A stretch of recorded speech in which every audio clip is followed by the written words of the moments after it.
Jonah would tell you, Ezekiel would tell you, David would tell you, Daniel would tell you, you'll win if you don't quit.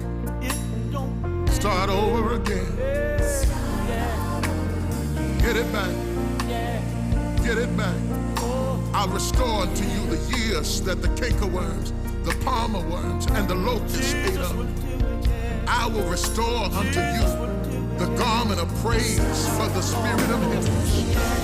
I will restore your family, restore your credit, restore your name, restore your health, restore your body, restore your... Here's your house back. Here are your car keys back. I'll send your wife back home. I'll send your son and your daughter too. It doesn't matter if you start all over. Let them know, Bishop, that you can. Do it again. Let them know, Bishop, you can. Winners never quit. Mozart and Beethoven, Shakespeare, makes no difference what sphere you're in. You can start over again. Winners are made of failures who didn't quit. Do it again. Do it again.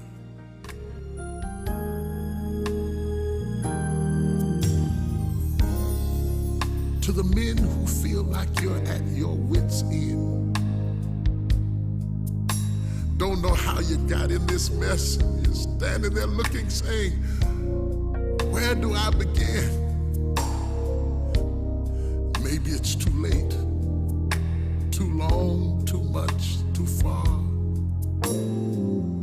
I've got good news, something I think you need to understand. It really doesn't matter. Son, let me tell you.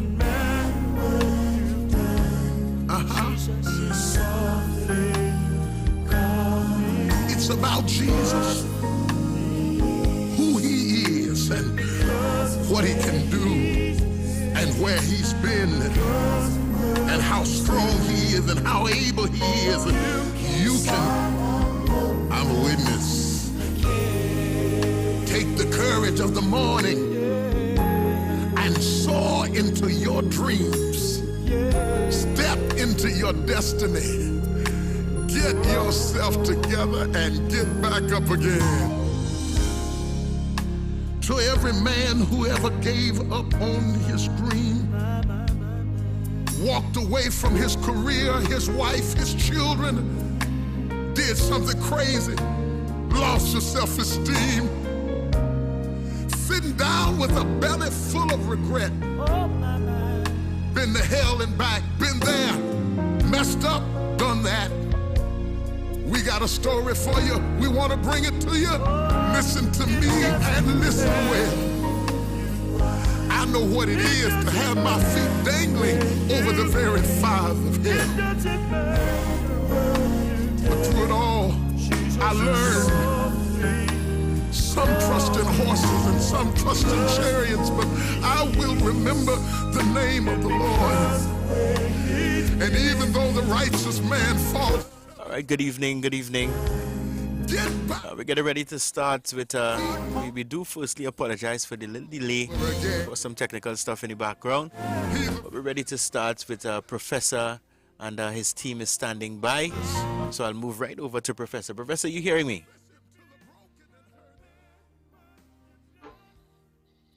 Yes, I'm hearing you. All right, great. I am hearing you, so that's all that matters.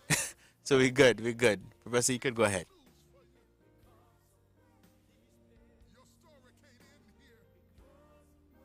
All right, so good evening to you again. This whole good evening to Trinidad and Tobago, wherever else you're listening to us. You know, we are live on Isaac 98.1 FM. We're also live on FBN TV. That's our YouTube channel. And we have our Facebook page, which is Isaac the Promise. And so we are live on all three platforms. And we welcome you to Men Talk. Men Talk is really a time that we are set aside every Saturday night, an hour and a half from 8 to 9:30, where big men get together and talk. Yeah, that's right. We talk about big things, and big men talk about big things. And because the program is called Men Talk, that's exactly what we do. Only men are allowed to talk on this platform. Only men, we only receive calls from men. And it's an interactive program. So you, as a listener, will get an opportunity to call in a little later on to ask the question, to make a contribution. But again, the rule that we have is that we only allow men to talk. We want men talking. We want men to say how they feel and express themselves to us. And so that's why we call the program Men Talk. We've been doing it this way for the past 16 years, and we continue to do it this way. Ladies, however, we recognize and really appreciate the contributions that you make as well to the program, because we have quite a lot of women who are part of the program. They make serious contributions to give us a woman's perspective, and so we value your contribution. So, ladies, you can be a part of the program as well, but you would have to text in your response or send us a text response to our WhatsApp number, and I'll give you that right away because, ladies, anytime during the program, you can send us a text message. That number is 275-1981, 275-1981. That's the text message. That's a WhatsApp number that you can send in a text message. Men, we will give you the number that you can call in a little later on as we open up the lines to take your call.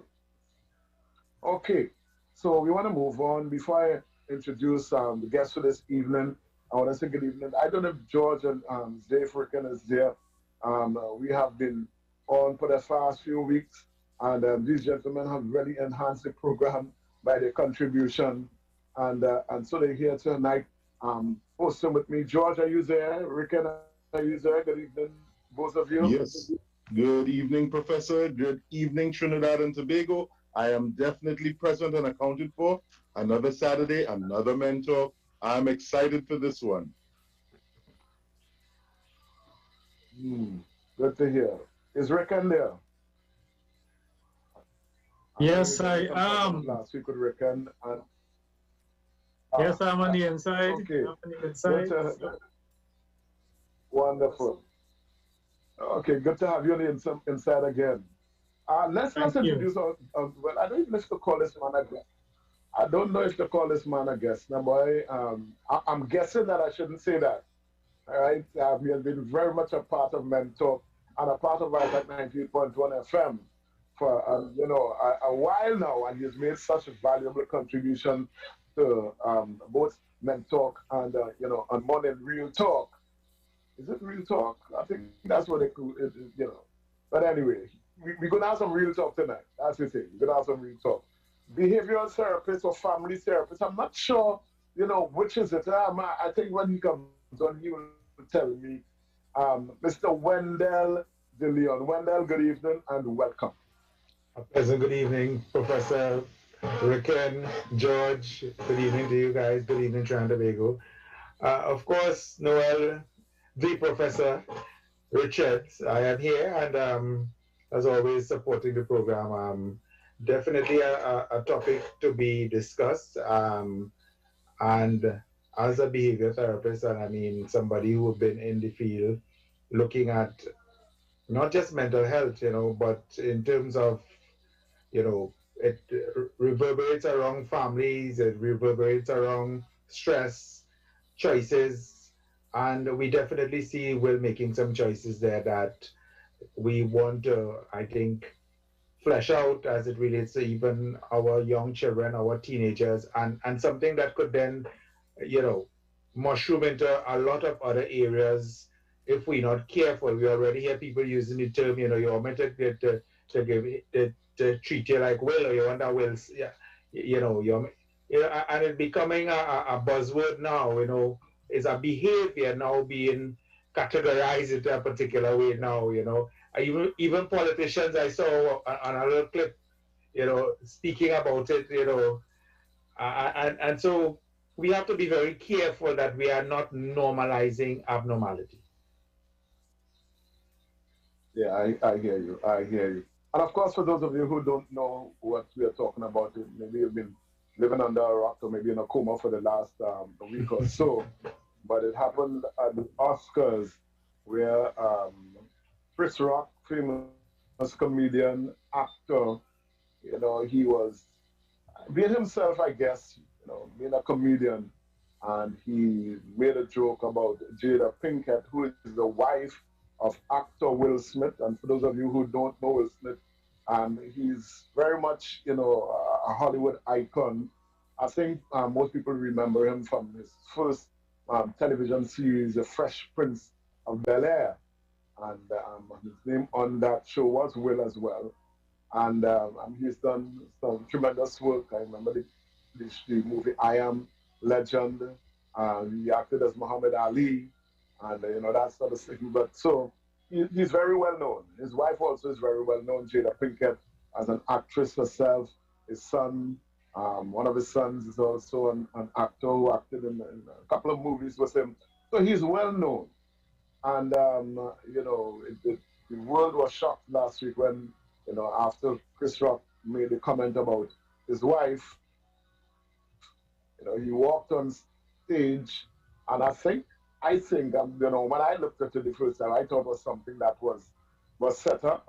I thought he was, being funny, trying to be funny, when he walked on stage and slapped, Chris Rock on the face, and then went back and sit down and then hurled some expletives at him, in front of the entire world. It wasn't just those who were in the forum itself, but the entire world would have heard him. And so that, as Wendell says, people have, you've seen memes, you've seen all sorts of jokes, and there have been many, many comments concerning that. And we want to discuss it this evening. The first thing I want to ask Wendell is, were you surprised? I don't know if you saw it after the fact or during the showing, but were you surprised, as most people, at what happened at the incident? Were you surprised?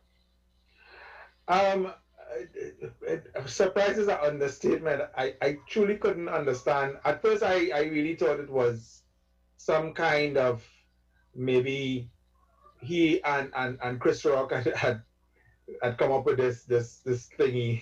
I don't know, until I realized that, but this is serious. This is not fun and games. And I think I only realized that even when he went back down and he sat down and he started to hurl the expletives and stuff, and it's like, what is really going on here with these two guys? And then the whole thing unraveled as you started to see bits and pieces as the camera zoomed in on different things.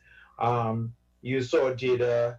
At first, Will was laughing, and I guess he was taking in the whole. He found it funny, and then there was a whole roll of eye kind of thing from Jada that kind of set that, and you saw like he connected with that, and then somewhere in there after that he got up and it moved from joviality to a response.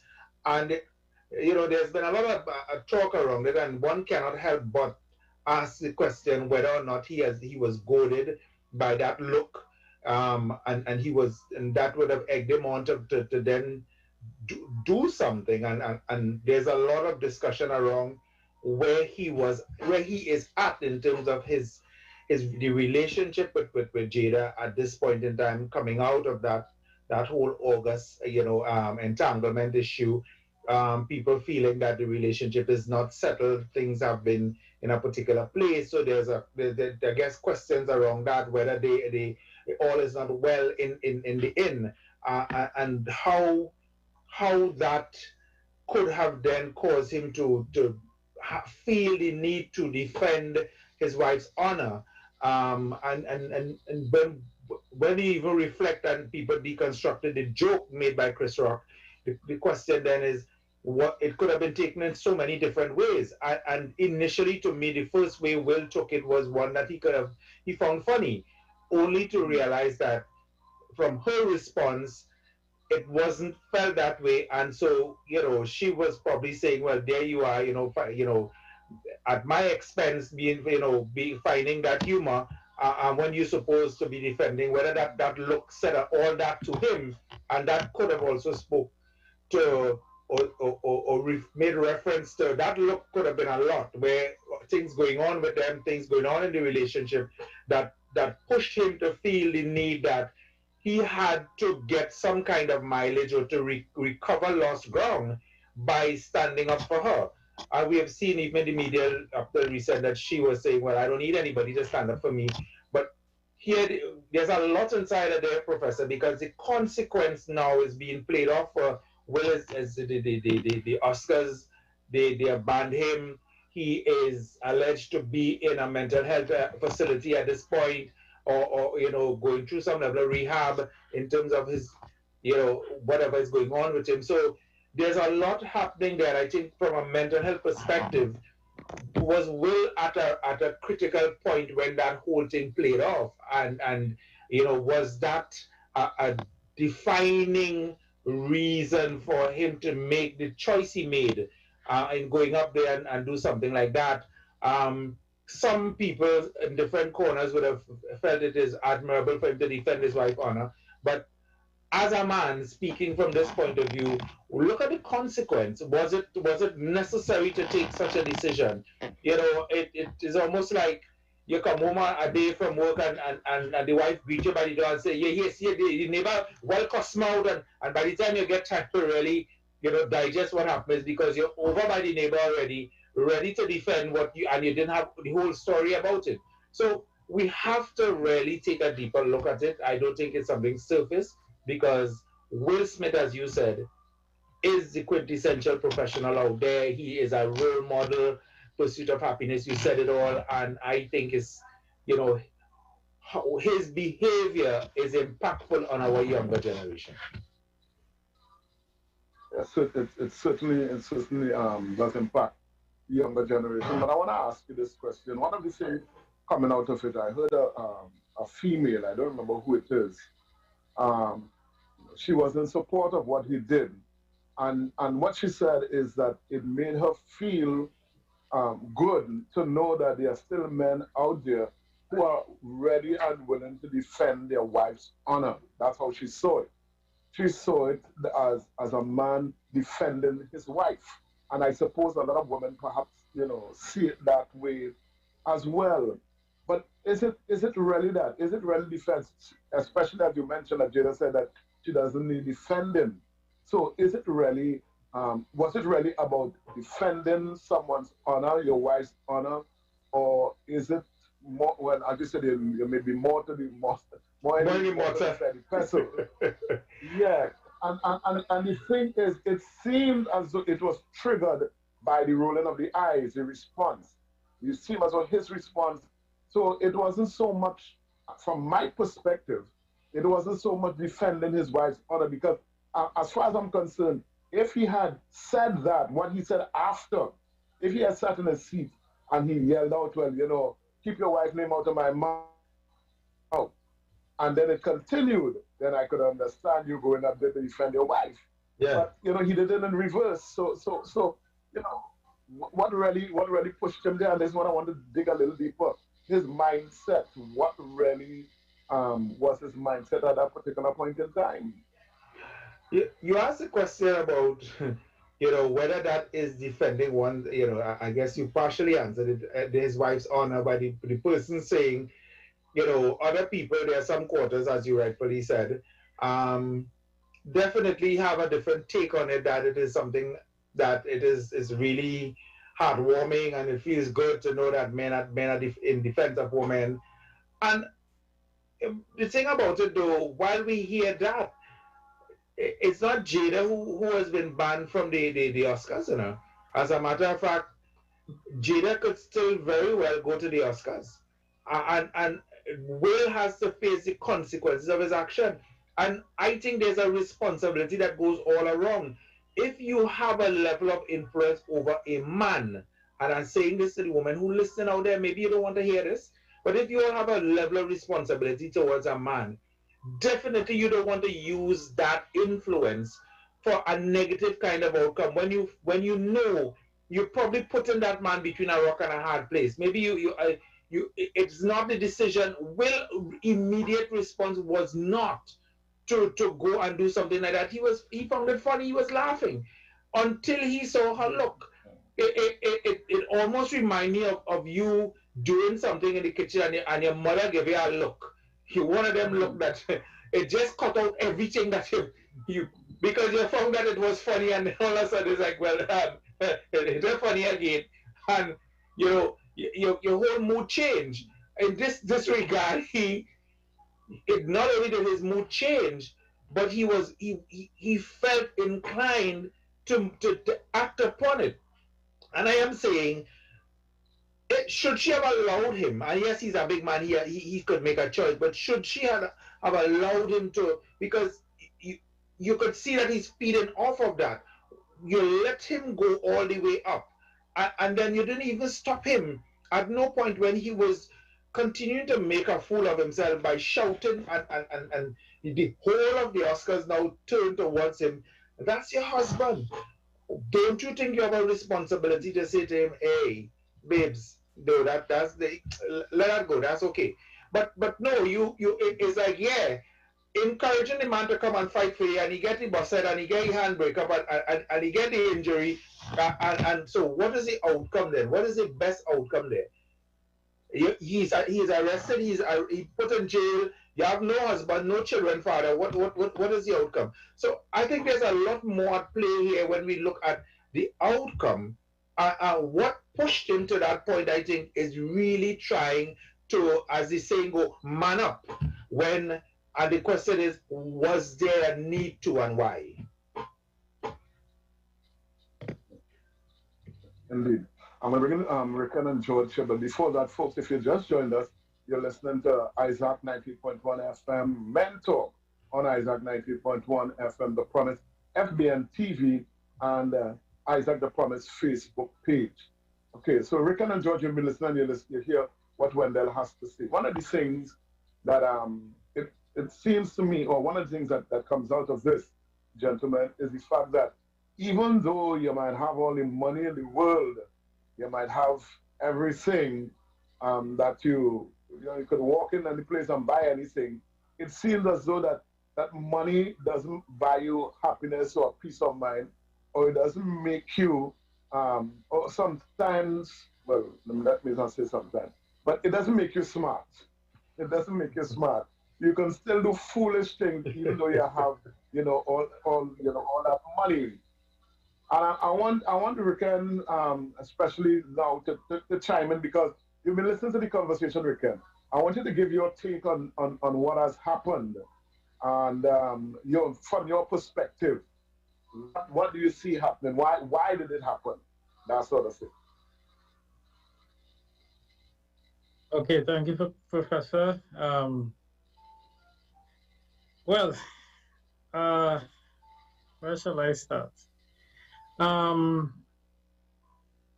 So we all know what went down, and I think for me, a very key element in the whole unfolding of this event was the initial reaction. And I'm using the word reaction because I believe there were a series of reactions as opposed to responses. So Will's initial reaction, as well as a lot of the audience, was to laugh, was to chuckle. And I mean, it was funny. It was funny. Some people may say, well, it was out of timing. But I mean, in shows of this nature, worse things have been said, and it never came to blows. You understand? So I think by now these celebrities should have enough thick skin to be able to absorb these types of fatigue, as we would say in Trinidad, right? Now, we've gotten to find out that Jada suffers from apellosia, which is hair loss, right? We're not sure if the hair loss is a medical induced condition, if something is wrong with her medically that is causing the hair loss. We don't know all those details. Well, at least I don't.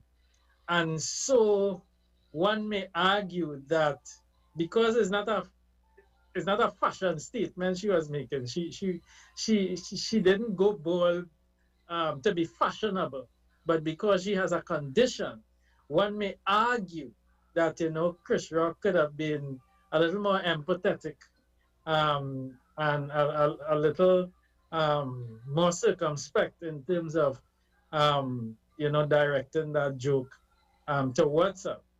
But then again, we still have the reality that Will's initial reaction was to laugh, right? So, that's right. So it's like, okay, we have a joke, it was funny.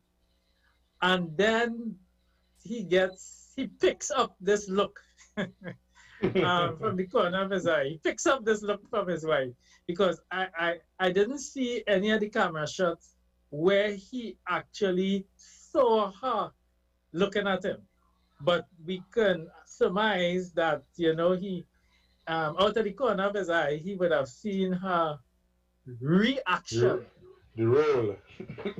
Correct, right? And so, right. So he would have reacted to the joke, and she would have reacted both to what Chris Rock said and Will Smith, having seen her reaction, now goes into a different kind of mode. And I think the mode that he goes into kind of reflects that there's some stuff going on in the background in terms of their relationship. It could be seen as well, my wife have a condition and you're making fun of her. Okay. But at the end of the day, does it give you the right to go on stage and and abuse the host, right? The host, because that's a Wendell. And one of the questions that could arise is if probably Will Smith believed that Rock was too soft. If it was The Rock who was the host of that show, would he have even considered the thought of going up and hit The Rock? You understand? So to me, I see an element of bullying inside there. Will Smith estimates to himself, that I could afford to take that chance and hit Chris Rock. He couldn't do that with The Rock or somebody. You and The Rock. Riquen, if I could jump in there, interesting that you mentioned that. But if it was The Rock, the spotlight itself would have shifted to people being more empathetic to Will, because that is how crowds operate. That is how, in terms of when you're dealing with crowd responses and you're dealing with the psychology of how people would react to who is the top person versus who is seen as advantageous versus, there's that whole play. So because Chris Rock is seen to be a little more diminutive and probably the smaller person, he is then seen as taking advantage of this individual. But if it was the other way around, even though he would have gotten a beating from The Rock, it would have reflected that The Rock had taken advantage of his position upon somebody else, and Will Smith's reaction would have probably been justified. So we have to look at how it could have played off, notwithstanding, however, and not taking away Will Smith's actions, his choice of behavior. It is not something that we want to condone. And I'm playing it off into the scenario again where you have young boys now coming out into the school system without being exposed to levels of socialization, and somebody saying something to them, for example, might warrant a response whereby they're not thinking it through, but they're reacting, as you said, Riquen, more than just giving it the rightful processing. You know, it was like, you don't have the partner to pull you away to tell your boy, you know, somebody tell you something about your mother or somebody tell you something about your family, and you're up in arms because you want to defend their honor. And the truth about it is like, yo, you'll get in trouble. Leave that. You know, and somebody need to be able to have that sense of self-restraint, not the one that we saw with Will. Totally agree. If I could just mention something quickly, and you just mentioned it. When we were growing up in school, you know, we would hear guys say, and probably some of us ourselves said it. You understand? You could tell me anything, but don't tell me about my mother. No, you can't do that. You understand? Don't tell me about my mother. And you see guys springing into action in defense of their mother. I mean, that's a whole different, we could have a whole program on that by itself. Yes. You understand? But have we condoned a type of violence even there and then that was never corrected, that was never addressed? And so it is somewhere embedded in our psyche. You understand? And so I think that's something we need to look at and to consider. I will pause for now. Yes, indeed. Thank you. Folks, you're listening to Men Talk on Isaac 98.1 FM, The Promise FBN TV, and Isaac The Promise Facebook page. We have in studio, well, on the platform, my name, I don't ever introduce myself, and that's not good. I'm Noel Richards, aka the Professor, or Noel Professor Richards. I have with me Riquen Allen, George Thomas, and Wendell De Leon. And we are talking tonight about that famous slap that we reverberated around the world, you know, about a week or so ago. George, I know you've been kind of quiet in the background there. Just we want to hear your voice. Anything you want to contribute at this time, George? Oh, yes, absolutely.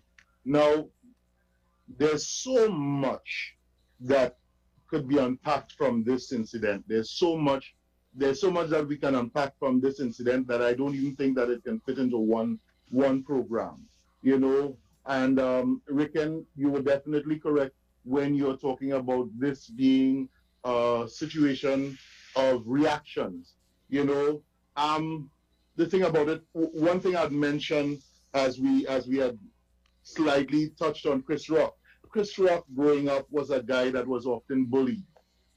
He was a gentleman that growing up experienced a lot of bullying in his life, and he had to deal with a lot of bullies, so much so that even in a number of documentaries that he made prior to this incident, he spoke about forgiving his bullies and even having one of his bullies work on a movie set that he was on.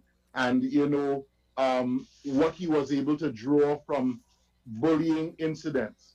Now, I can't help but notice, Professor, that somehow by God's directive, we spent the past few weeks talking about choosing a proper partner and the things that we need to look for in a partner and the things that we do not need to have in a partner. Looking at this incident, here was Will Smith at one of the greatest moments in his life because he received that Oscar for Best Male Actor. It was a milestone in his career, the pinnacle of his career. And because of, dare I say, his choice of partner, it turned one of his greatest moments of achievement into one of his greatest moments of failure. You know, now I have often, long time, been a fan of Will Smith, and one of the wonderful things that I always looked up to Will Smith for is even in his days of rapping and whatever and stuff have you, this was a man that used the art form of rap without expletives. Many of his rap tunes that he performed that went to platinum and double platinum the one claim to fame that he had was that his lyrics were entirely clean, when other artists in his genre were only able to use expletives to express themselves. You know, so here it is at his finest moment. We got a version of Will Smith that we never before experienced, that we never before thought was possible. This man who had long achieved so much found himself at the pinnacle of his career, bursting at the seams and falling apart. Now, one of the things that we meant, yes? George, I can't help but want to ask you the question then.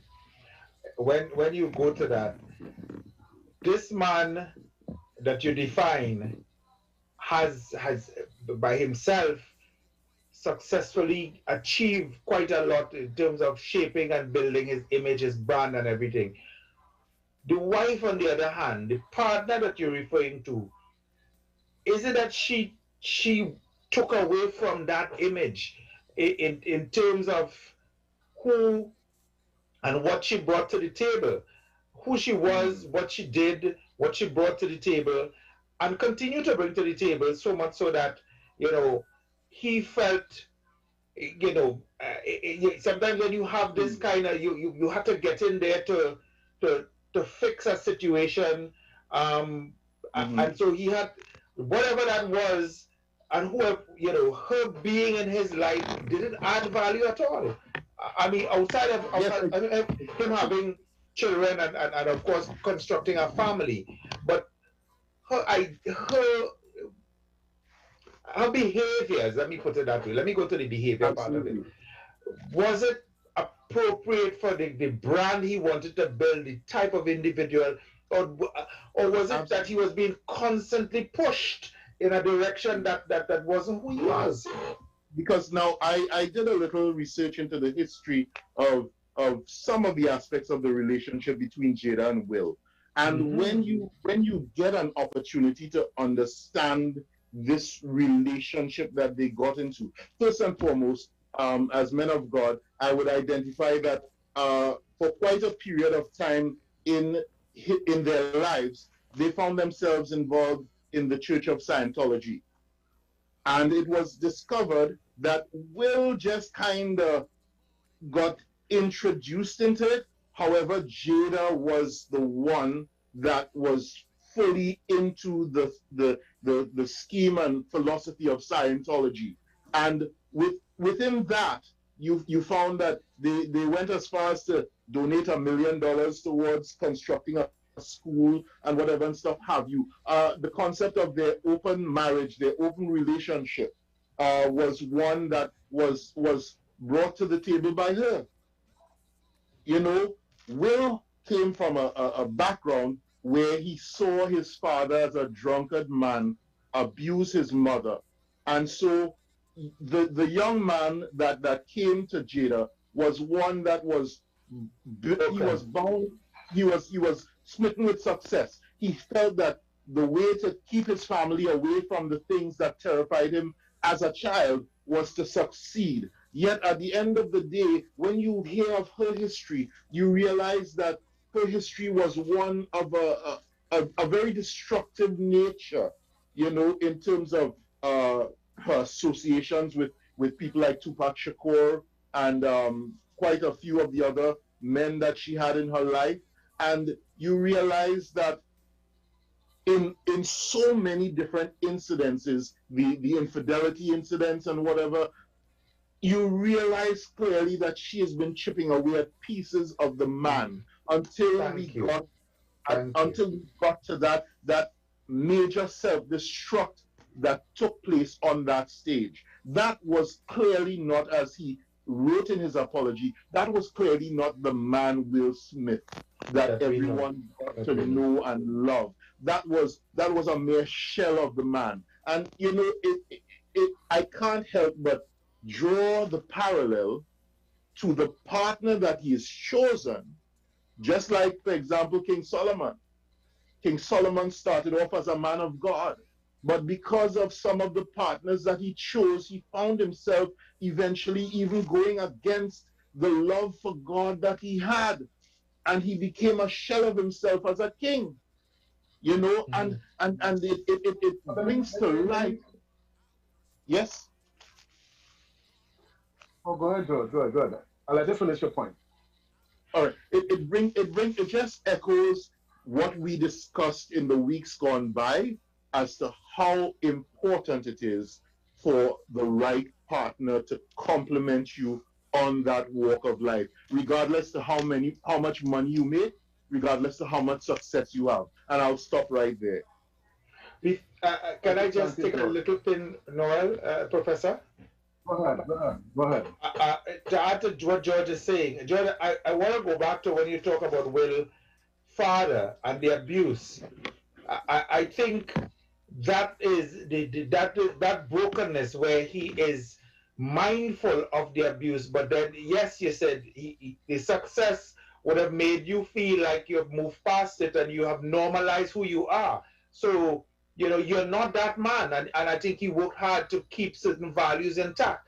However, when you feel the need now, because remember, as a boy seeing your father abuse your mother, and you feel helpless and defenseless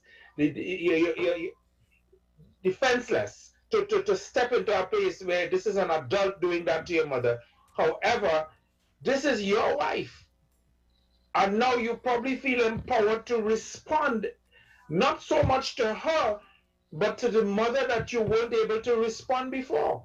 So this is him now defending whether it is a womanhood the response, knee-jerk or not, but it wasn't the knee-jerk response when he laughed, but then he felt the need to get into action, then seeing that whole trauma play out in front of him, and basically because of that look, that is when he sprung into action, because then that could have been the trigger. The question you asked earlier, Noel, that could have been the trigger for him to go into that place and to make the choice that he made at that point in time. Indeed.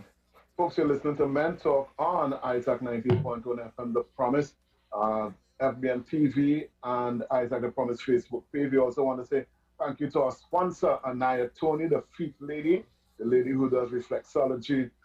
She's our sponsor for this program. And if you want to be a sponsor, then you can give us a call anytime during the week, 622-8981, and let them know, hey, I want to be a part of Men Talk. I like what you guys are doing. We'll be opening up the lines in a little while, but we want to continue the discussion. I want to focus a little bit, a little bit away from Will, just for a minute, and talk about the response by Chris Rock, or the lack of response, I should say. Because here it is, you're in front of millions of people.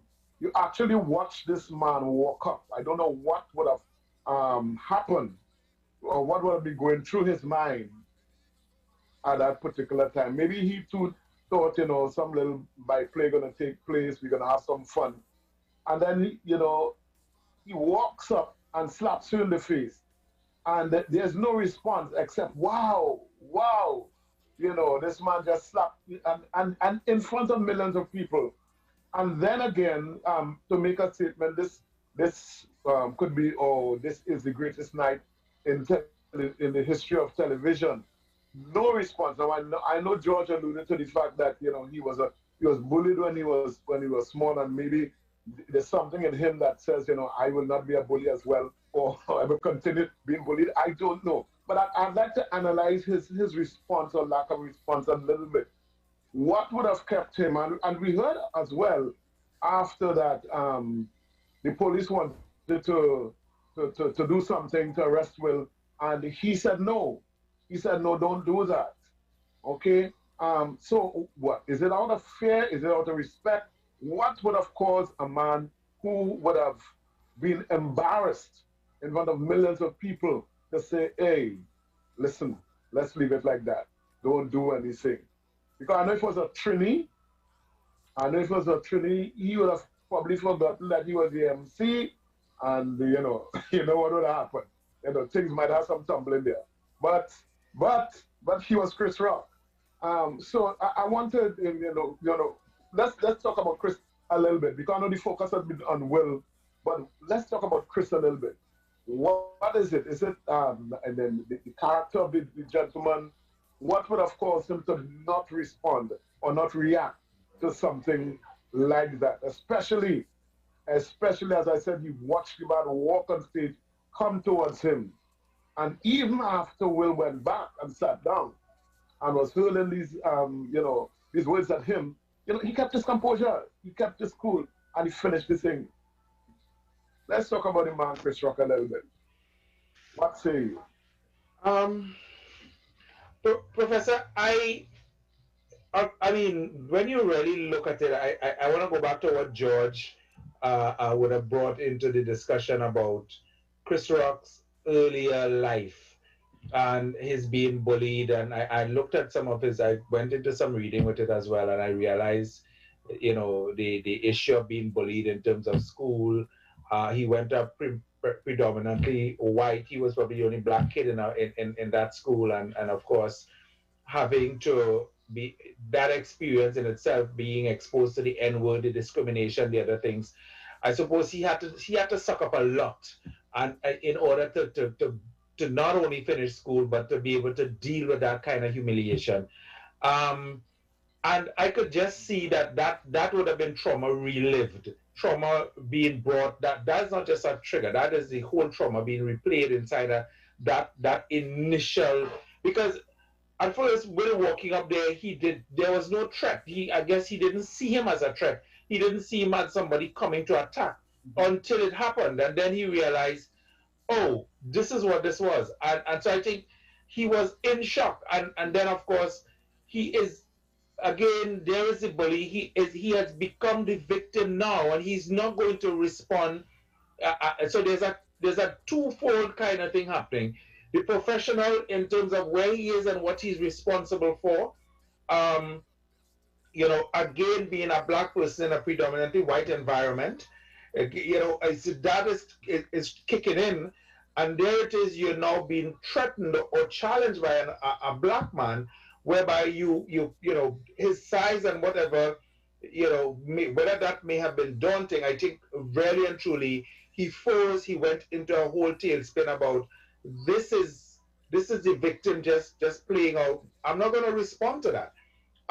So the wow is just really, he is transfixed to whatever is going on in his head. And then even when Will went back and started shouting at him, hey, take my wife name out of your mouth. He tried to defend. Look, it's just G.I. Jane. I'm not attacking her. So he's trying to defend his position after being the person who really was attacked. So, he wasn't the aggressor inside of that. But he was somebody who was reeling from that whole experience, probably finding himself back into, a whole childhood experience being triggered for him, which was unfortunate. And inside of that, he still held his composure, which was admirable, to say the least, that he did not get into the brawl. And there is a whole history of, black presence in the Oscar that was that clearly we didn't see a lot of, it was bereft, to say the least. So here we are now, with the black presence. How do we maintain our dignity and to actually prove that, look, hey, here what we are just as competent to be here as anybody else, or people saying, look, you see why we kept them out. So that is another kind of thing that, the responsibility was placed squarely on Chris's shoulder to manage that and not carried out of context totally, and then just totally deteriorated from there onward. So he held it together admirably, but it's a lot for him as well inside of that. Indeed. Riquen, I want to bring you back in here. Looking at same question, looking at Chris and his response, because one would think that someone comes and slaps you in the face. You're a man, you're not a woman. You're a man, and another man slaps you or hits you, in front of other people, one would think that your first response or your response would be to defend yourself because this is an embarrassment to you. So, what do you suppose? How do you see his response, or why you think that he?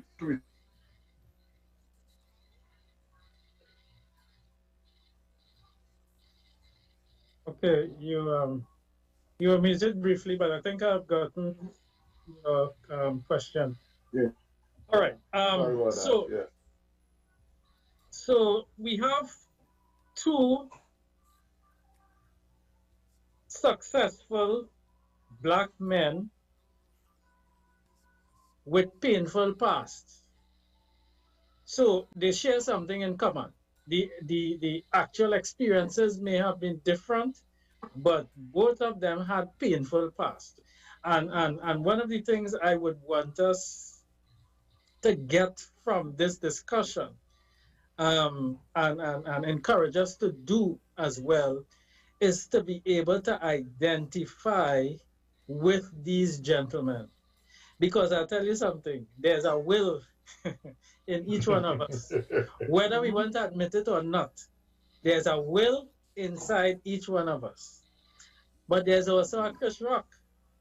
And one of the videos that I saw during the course of the week, they were sharing that Chris had been subjected to a whole lot of bullying, and one day he decided to stand up. So he actually put a rock in his bag, and when the bully attacked him, he swung the bag and it hit him in his face, and he was badly damaged as a result.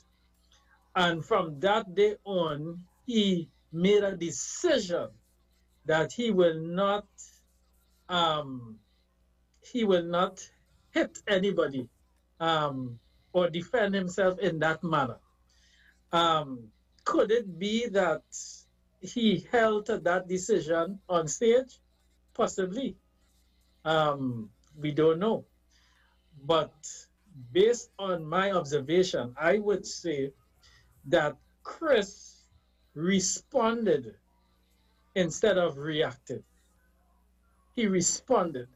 And responding is trained behavior. It really doesn't take too much to react, But you see, to respond, it takes training.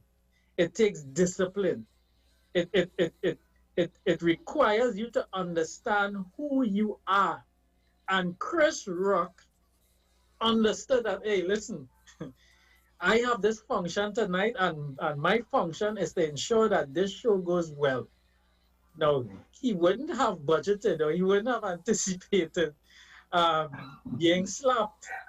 But the reality is that Chris Rock was the one who held not just himself together, but he held the entire show together by his response. Because if he had reacted to Will, that show would have gone into disarray.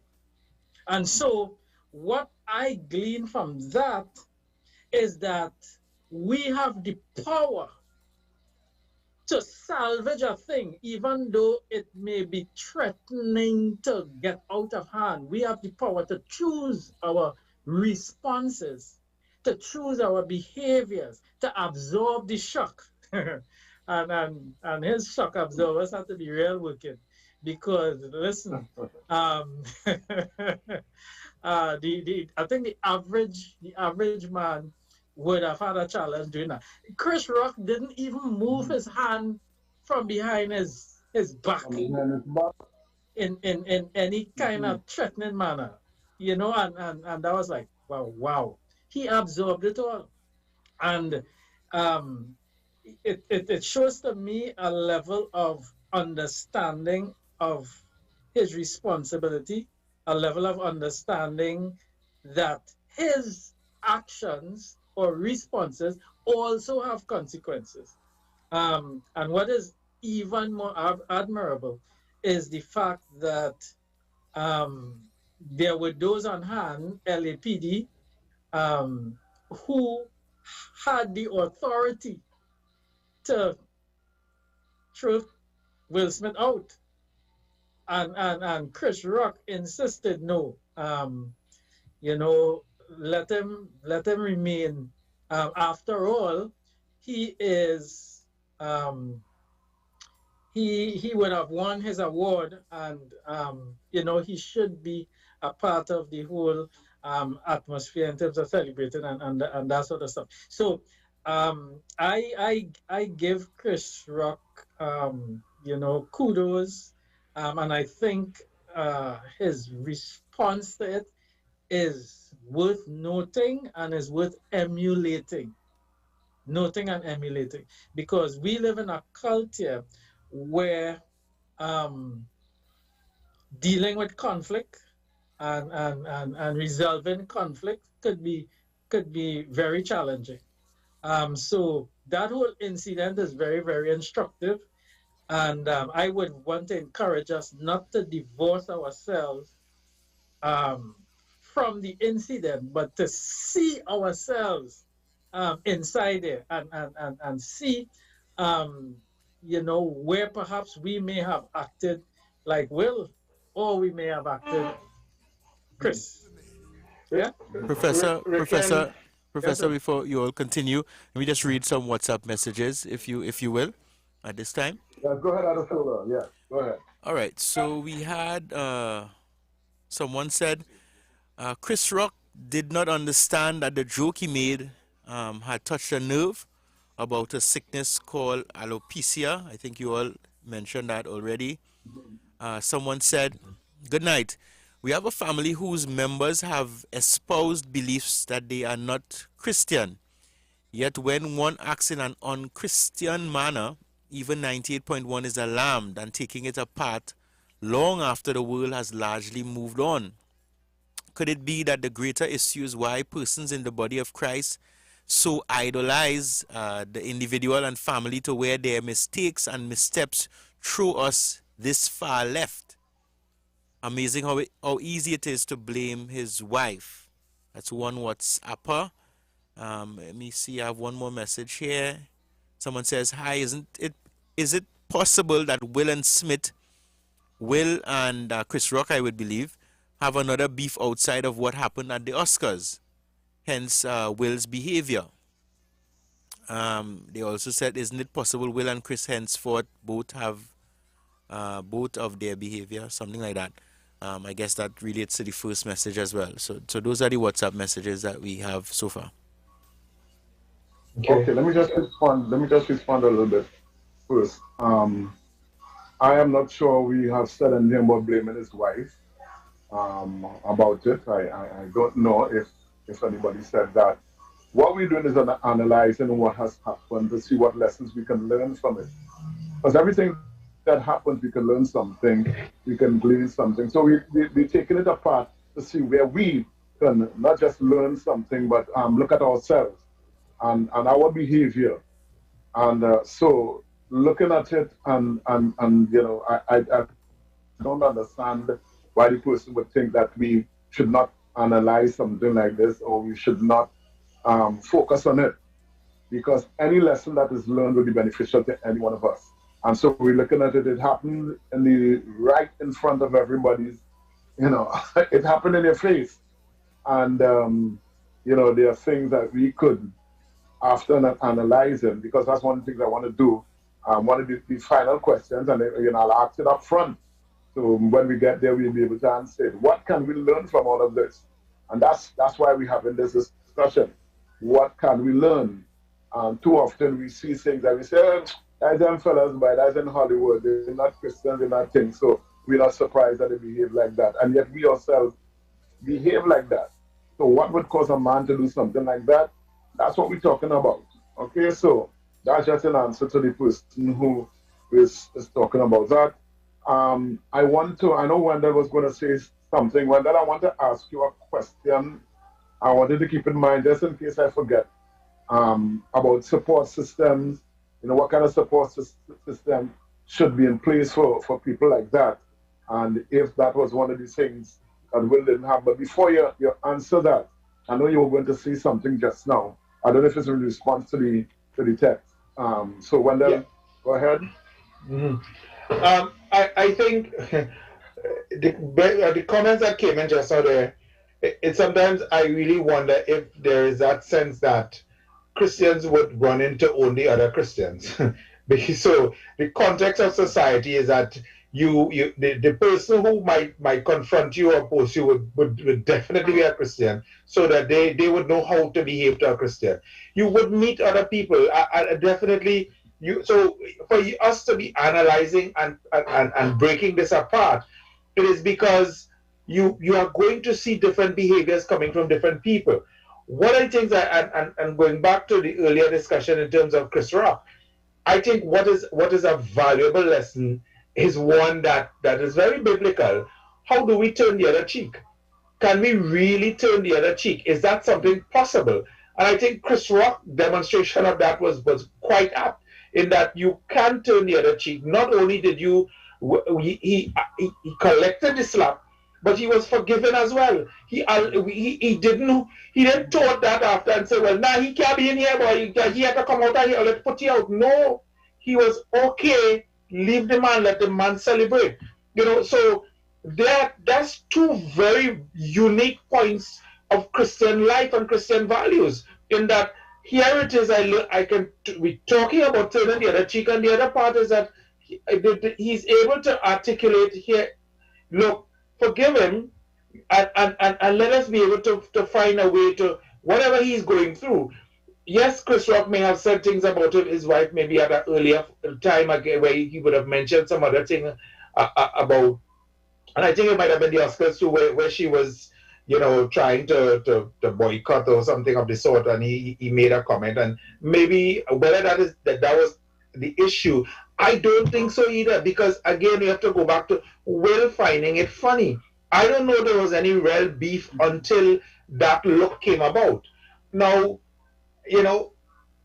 turning the other cheek is something we want to indoctrinate, and probably as a station, how can we get our young people?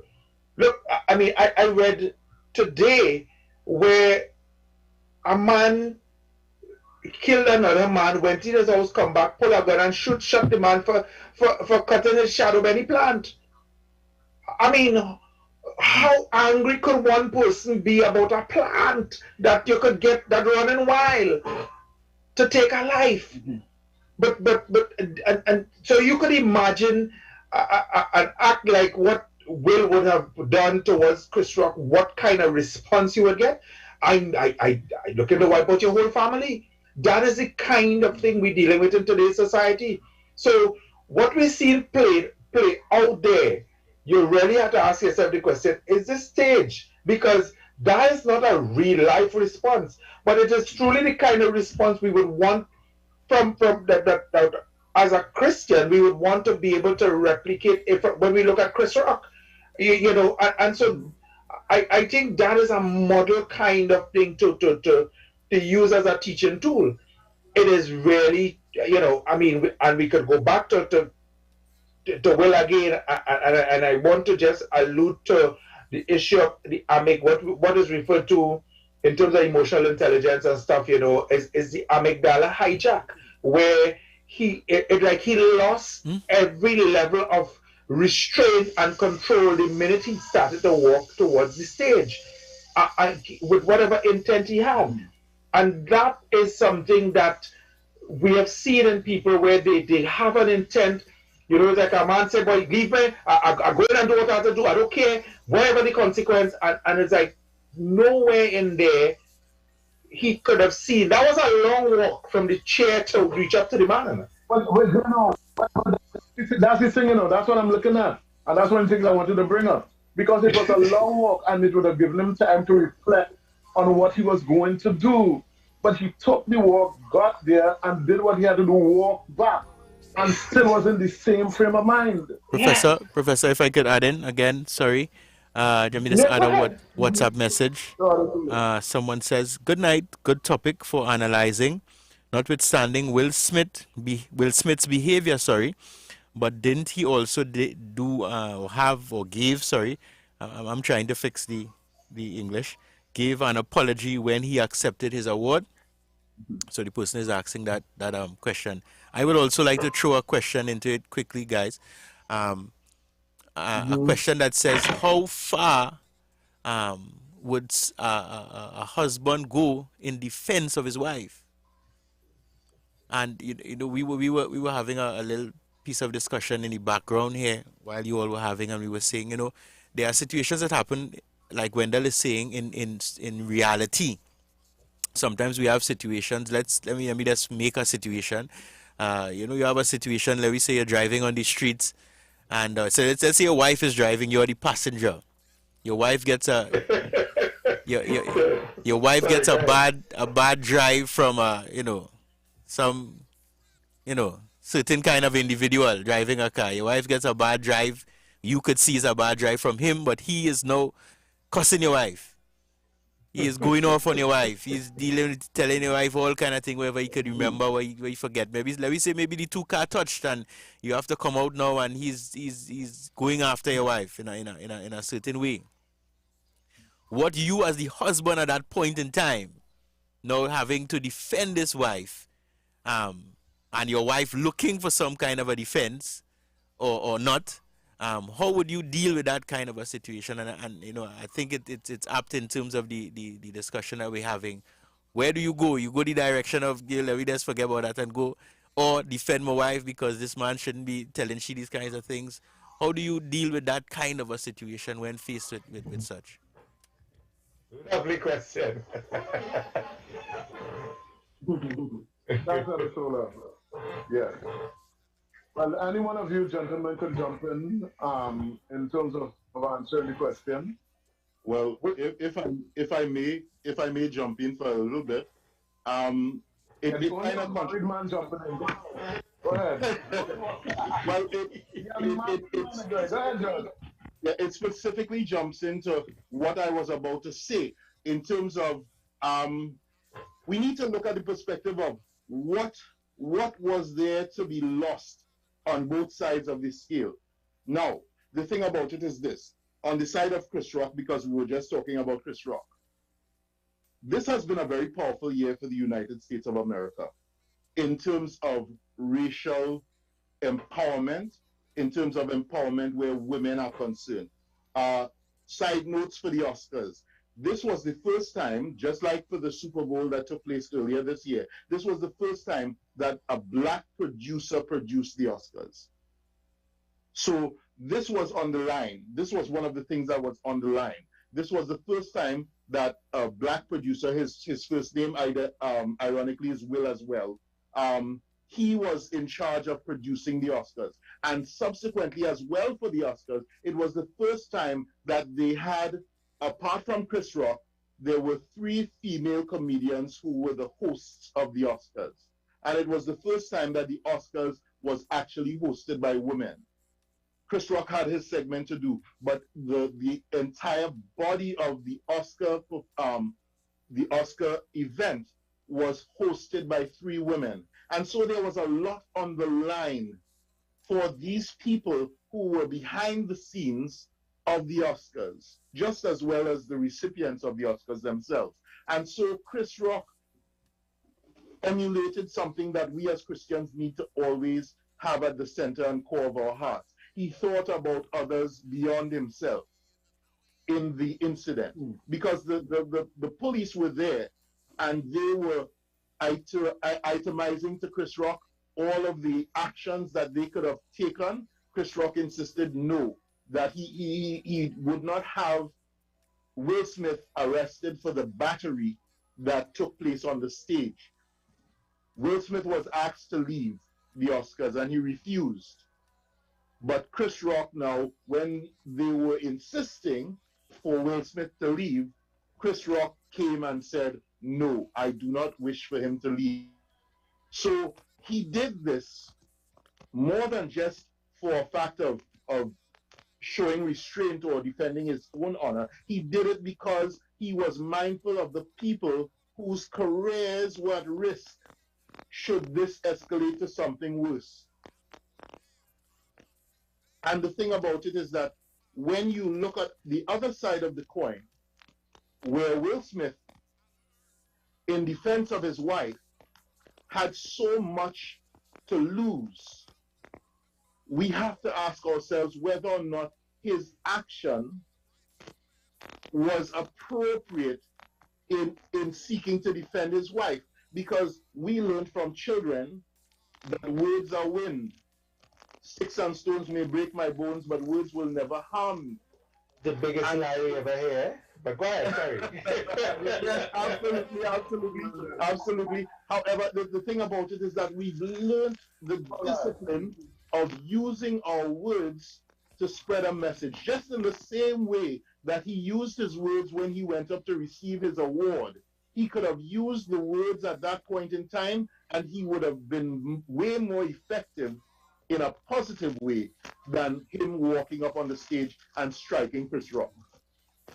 He would have been way more powerful, and there would have been a lot more support for what he did had he used his words and cleverly dealt with the situation. You know, so many times as men, they tell us to man up, and by manning up, they mean having a physical response to situations, escalating situations to a physical response. Yet at the end of the day, this does not always connotate to us being men. There are a number of gentlemen who are now sitting in our prisons because they thought manning up in that physical manner was the correct thing to do. Now they know differently. And so there are so many lessons as Christians that we can take from this incident, both on the side of Chris Rock and on the side of Will Smith. And I'll leave my contribution there. George, Noel, if you permit me, one of the things that we have to look at, you mentioned about Jada and her past earlier, and Jada's past, you know, in terms of her interaction with Tupac and those scenarios, it begged to the question, Will Smith, knowing that about her and knowing that any defense mounted on behalf of her that does not carry a level of physical violence would not be respected. So I guess he pulled out all his stops, because something like that, with a roller like that, as far as he was concerned, again, he is being, you know, egged on without, it's like, I didn't tell you to do it, but you should know that you have to defend my honor, and nothing less than something physical is because if I was with somebody like Tupac, you know, in a scenario like that, that would not have been left without being addressed. And so this is Will now trying to fit into boots that walked before him, and to basically to prove himself where he probably believed that he needed to prove himself in possibly a failing situation, a failing relationship where he had to come out on top. So it meant going the distance regardless of what the consequences would have been. And for the most part, did that have anything to do with Chris Rock? Chris Rock was probably just a pawn in a biggest, in a grander scheme of things that was playing out inside that Oscar. Yeah. Good evening, gentlemen. How are you all? We still have no number lines. I'm permission to speak. Okay, who's talking? Now? Yeah, this is Raymond O'Keel here. Go ahead. I'm just bouncing on Wendell and what you said. There's the battle of the giant in the mind of Smith. As I say, I really, not my daily life in it, but just kind of looking and understanding thing. Oh, so this woman, on a recent note, state clearly that the love of her life is Tupac. That's an image that Will have been trying to, as it were, conquer for the longest while, and bring to forth in Jada's mind that he can replace such image. The level of insecurity that Tupac has and the conditioning of Will Smith's mind and emotion really played off that evening, right? Because he laughed. And obviously, after the whole breakup and makeup stuff and things like that, there was a discussion that he swore never to embarrass her in public, always be there for her, always cause her to feel good, because she said when she went with the little boy, right, for the year, she have never felt so good in a long while. And you telling your husband that in his head. So he's trying to work on that. So the joke crack. And so it brought out the kind of little boyish, immature Will Smith. You know what I mean? Yeah. So she went into a mood. Will saw that and he reacted in a certain way to show her, hey, I tough. And from now, nobody can disrespect you and stuff and things like that. But then she will come back and say that she didn't really tell him to do it. You know, and I really believe we're getting kicks, and I'm not believing, but this woman really you in the boy. Sorry, the man, but trying to deal with that Tupac image in his mind, it continued to cost him, because he no longer wants to look in her mind as a fresh prince. And I don't know when we as a people will ever take Will out of the character in our mind as a fresh prince, because that was the first time that Will would have jumped out of himself like that. So he's battling really is a Tupac. And when you look at the social media today, he went back into rap. Tupac is a figure on social media now. Tupac is one of the big, and look how long he passed away. So this image ever present, and they will show back clip, and I think it is strategically done, right? They will show back clip with Jada and Tupac, and they will keep talking about these stories, and sometimes it comes up on some of the most popular radio stations, and those guys in tune with what's happening. So that's a battle. To me, one of the things, it could be other things, because I feel for Tyson, Raymond Alisola, all the thing Riquen talking there, he ain't coming and slap all you. So he was ready. He knew what he was doing. He knew it. That small man I could show off, but it backfire really. And it's a battle you have on the inside. It's either he deal with that or he walk away from that. And that is the mental health issue. Really good feedback there. That is the mental health issue we're talking about here, where a lot of internal conflicts are being fought. And when they manifest themselves, sometimes is when we actually realize that something is going on. And sometimes we limit our assessment or analogies only to what we see presented in the moment, but there's a whole lot more inside that individual that's struggling and fighting to come out to give him direction. Professor, let me add another WhatsApp message. Again, gentlemen, go ahead. Somebody says, good evening, gentlemen, enjoying the program. While I understand Will Smith's motive, I totally disagree with the method. His behavior bordered on being barbaric and a backward step for Negro advancement. Let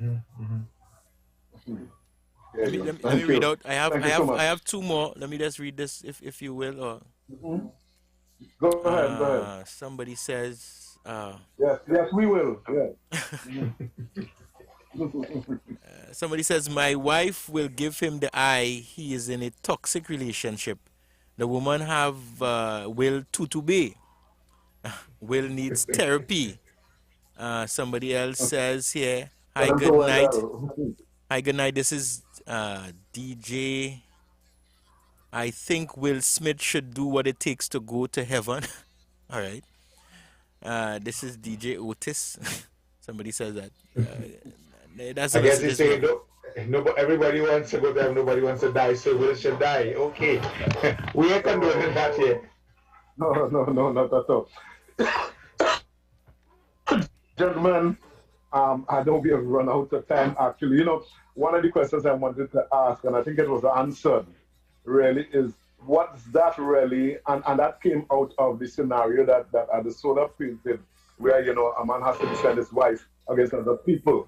But the example Adesola used, of course, you can't have somebody publicly doing something to your wife there. You have to defend her honor. You have to defend her, in a situation like that. But the question was Will really defending Jada? Or was it that he was trying to look good? Was it that he was promoting himself? Was he saying, listen, I am as good as Tupac. I am better. I can defend her. I can do this. So was it really about her or was it really about him? I think we answered that question. I wish we had more time to get into more today, but we have to wrap up now. So I want to give each of you gentlemen a minute. What can we take from this? What can we take from all this whole scenario that play out there? What is one lesson that we can learn? Professor, you asked a question. You go first. You have okay. All right, you go ahead. Go ahead, Wendell. Go ahead. No, no, right. Let George go. Let George.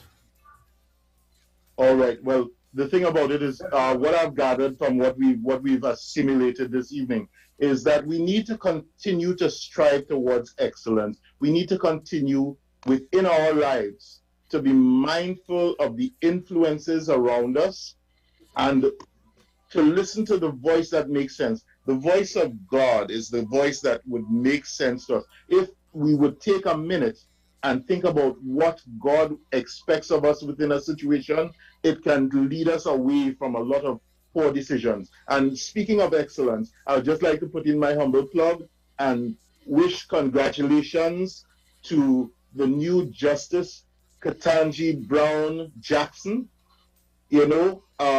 as she has also demonstrated the kind of excellence that we're supposed to strive towards. Maybe another time we can talk about that, but my congratulations to her. Trinidad and Tobago, I love you. Have a wonderful evening. Mm-hmm. Yes. Well, let's hear from Riquen. I'll relieve our guest for last. Riquen. So a couple of things quickly. One of the characters that came to mind is Moses. Moses sees an Egyptian abusing a fellow Israelite. He takes matters into his own hands, literally, and he kills the Egyptian. And so Moses is a mighty man of God.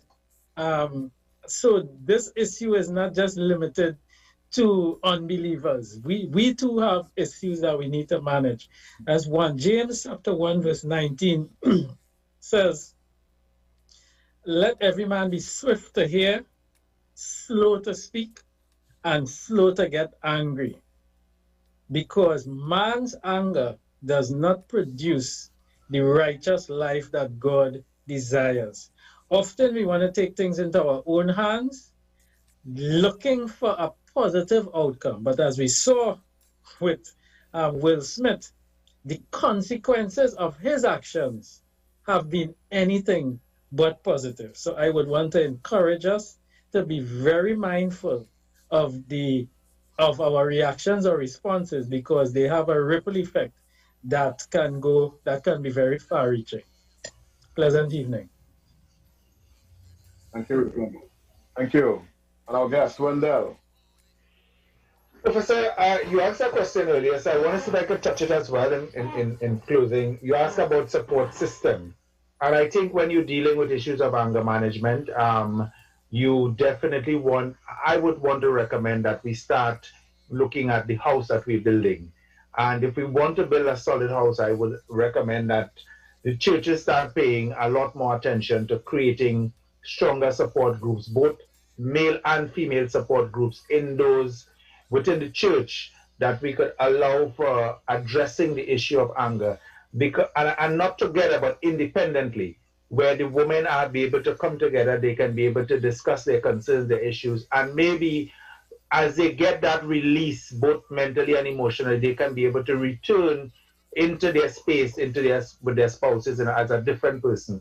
Both the men and the women need to do that. And I think that the churches should start, probably ramping up some more of that to be able to get that kind of release and that understanding as to how can we make a safer environment, a safer home. Additionally, I just think in coming out of the discussion, there's a big, the awareness. We should take away the forgiveness. We should take away the fact that we had, both the Chris Rock's disposition in terms of turning the other cheek. Going back to Simon Peter, immediate jerk response, cutting out the manners, and Jesus saying, hey, hold it, relax yourself. Let's not have this happening here. Let's create a level of peace. And turning the tide in a way that we want to reflect that upon our younger, our generation coming up, the children who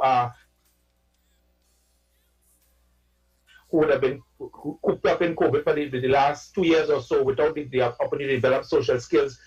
And they're living on social media, and this is what this is what they're being exposed to. This is the kind of violence that they could then want to model. And we have to be able to say, hey, we have two scenarios. We have a Chris Rock and we have a Will Smith. We could take a lot of learning from that. And so it is important for and 98 is in terms of what we are doing here, it's having the discussion. It's important for us to be able to show what is happening out there in society and in the world, and having the discussion so we can use it as a teaching tool for our children, our families, and our societies.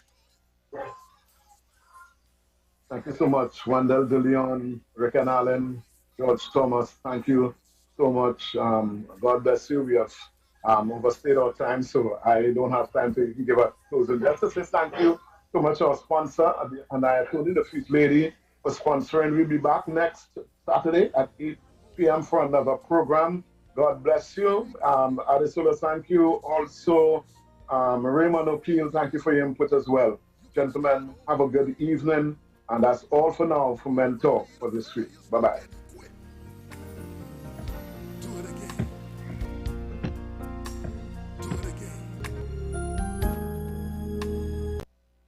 Hey, this is Noel Professor Richards, inviting you to join me every Saturday night at 8 p.m. for Men Talk. We will talk about how to live, how to love, and how to lead. It's 1.5 hours of men talking about all the things that men talk about. So don't miss it. It's Men Talk every Saturday at 8 p.m. on Isaac The Promise Facebook page, FBN TV, and Isaac 98.1 FM, The Promise.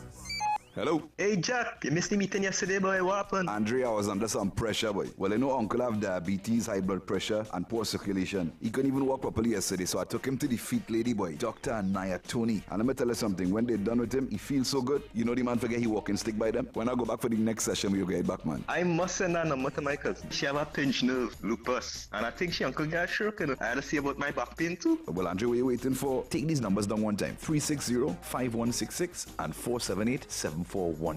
Dr. Anaya Tony, boy, the Feet Lady from Anaya Health and Wellness Center. You can't go wrong.